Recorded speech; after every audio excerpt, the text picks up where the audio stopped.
এবার ঘরের মাঠে নামার আগে কেকেআর এর শিবিরে দুঃসংবাদ।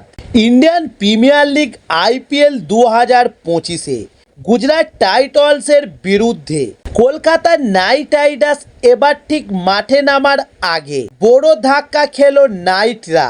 সংবাদ মাধ্যমের প্রতিবেদন অনুসারে জানা গেছে যে কলকাতা নাইট রাইডার্স ইডেন গার্ডেন্সে তাদের পরবর্তী ম্যাচের ঠিক আগে ভৈরব আরোগ্য চোট পেয়েছেন। এরপর সর্বভারতীয় ক্রীড়া প্রতিবেদনে দাবি করা হয়েছে যে অনুশীলনের সময় ভৈরব আরোগ্যর আঙুলে চোট লেগেছে।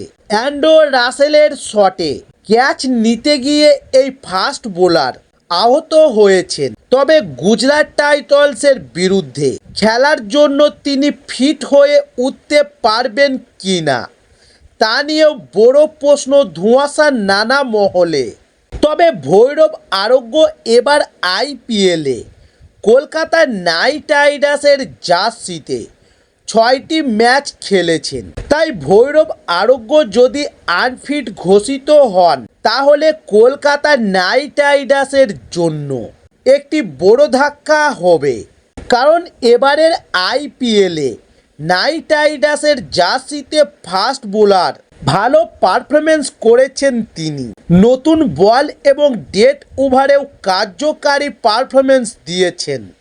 আইপিএল 2025-এ কলকাতা নাইট রাইডার্সের হয়ে ভৈরব আরোগ্য 6টি ম্যাচ খেলেছেন। আর এই ফাস্ট বোলারের গড় প্রায় 24 রানের প্রতি উইকেট নিয়েছেন। এবারের আইপিএলে তার সেরা পারফরম্যান্স সানরাইজার্স হায়দ্রাবাদের ম্যাচে। সেই ম্যাচে 29 রান দিয়ে 3টি উইকেট নেন এবং সেই ম্যাচে তিনিই সেরা প্লেয়ার হয়েছিলেন। তাই এবার যদি ভৈরব আরোগ্য খেলতে না পারেন তাহলে এটি কলকাতা নাইট রাইডার্সের জন্য বড় চিন্তার কারণ হবে। তবে এই মুহূর্তে Kolkata night Riders play of খেলার যোগ্যতার জন্য লড়ছে। তাই এবার টিম ম্যানেজমেন্টের আশা ভৈরব আরোগ্য ম্যাচের আগে ফিট হয়ে যাবেন এবং পাশাপাশি থিম ট্যাগ আশাবাদী গুজরাট টাইটান্সের বিরুদ্ধে দলের জন্য গুরুত্বপূর্ণ ভূমিকা নেবেন। তবে এবার ইন্ডিয়ান প্রিমিয়ার লিগে কলকাতা নাইট রাইডার্সের মৌসুম মাঝারি।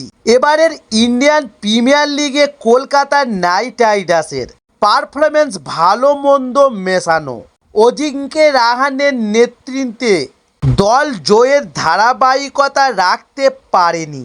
পাঞ্জাব কিংসের বিরুদ্ধে তাদের শেষ ম্যাচে একেবারে ভয়াবহ পারফরমেন্স দিয়েছিল।